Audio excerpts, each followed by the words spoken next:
بسم اللہ الرحمن الرحیم۔ السلام علیکم دوستو۔ حلال رشتے کے انتظار میں بیٹھی بوڑھی ہوتی عورت کی فریاد کچھ سخت الفاظ پر معذرت خواہ ہو۔ میری عمر اس وقت 35 سال ہے۔ میری ابھی تک شادی نہیں ہوئی کیونکہ ہمارے خاندان کی رسم ہے کہ خاندان سے باہر رشتہ کرنا نیچ حرکت ہے۔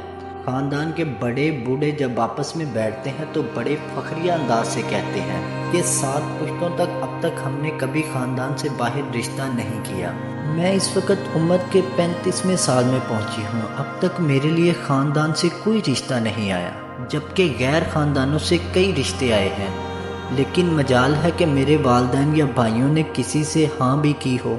میرے دلی جذبات کبھی اس حد تک چلے جاتے ہیں کہ میں راتوں میں چیخ چیخ کر آسمان سر پر اٹھاؤں اور داڑے مار مار کر والدین سے کہوں کہ میرا گزارا نہیں ہو رہا، خدارا میری شادی کر دیں، اگرچہ کسی کالے کلوٹے چور سے ہی صحیح، لیکن حیا اور شرم کی وجہ سے چپ ہو جاتی ہوں۔ میں اندر سے گھٹ گھٹ کر زندہ لاش بن گئی ہوں۔ شادی بیاہ اور تقریبات میں جب اپنی سہیلیوں کو ان کے شوہروں کے ساتھ ہنستے مسکراتے دیکھتی ہوں تو دل سے دردوں کی ٹھیس اٹھتی ہے۔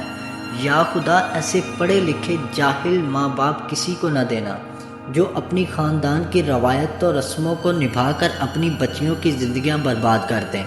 کبھی خیال آتا ہے کہ گھر سے بھاگ کر کسی کے ساتھ منہ کالا کر کے واپس آ کر والدین کے سامنے کھڑی ہو جاؤں کہ لو اب اچھی طرح نبھاؤ اپنے 7 پشتوں کی رسم۔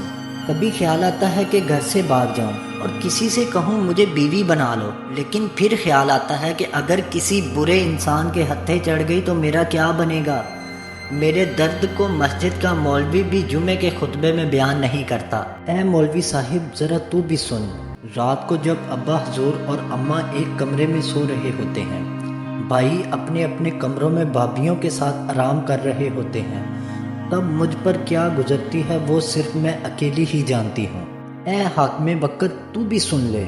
فاروق اعظم کے زمانے میں رات کے وقت جب ایک عورت نے درد کے ساتھ یہ اشعار پڑھے جن کا مفہوم یہ تھا، اگر خدا کا ڈر اور قیامت میں حساب دینے کا ڈر نہ ہوتا تو آج رات اس چارپائی کے کونوں میں ہلچل ہوتی، مطلب میں کسی کے ساتھ کچھ کر رہی ہوتی۔ فاروق اعظم نے جب اشعار سنے تو تڑپ اٹھے اور ہر شوہر کے نام حکم دیا کہ کوئی بھی شوہر اپنی بیوی سے 3 مہینے سے زیادہ دور نہ رہے۔ اے حاکم وقت، اے میرے ابا حضور، اے میرے ملک کے مفتی، اے میرے محلے کے مسجد کے امام صاحب، اے میرے شہر کے پیر صاحب، میں کس کے ہاتھوں اپنا لہو تلاش کروں؟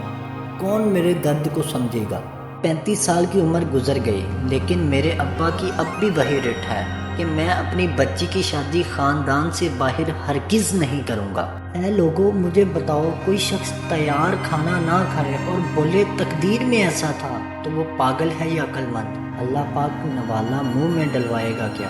یوں ہی اس مثال کو سامنے رکھ کر سوچیں کہ میری اور میری جیسی کئی اوروں کے لیے اللہ نے اچھے رشتے بھیجے، لیکن والدین اور بھائیوں نے خود ہی ٹھکرا دیے۔ بعض کہتے پھرتے ہیں کہ جی نصیب ہی کچھ ایسا تھا۔ یہ کوئی مذاق والی پوسٹ نہیں ہے، لازمی سوچیں اور عمل کی نیت سے سوچیں۔ اللہ پاک بہنوں بیٹیوں کے لیے آسانیاں پیدا فرمائے۔ ایک ایک لفظ حقیقت پر مبنی ہے، اس لیے سخت الفاظ کے لیے معذرت خواہ ہوں۔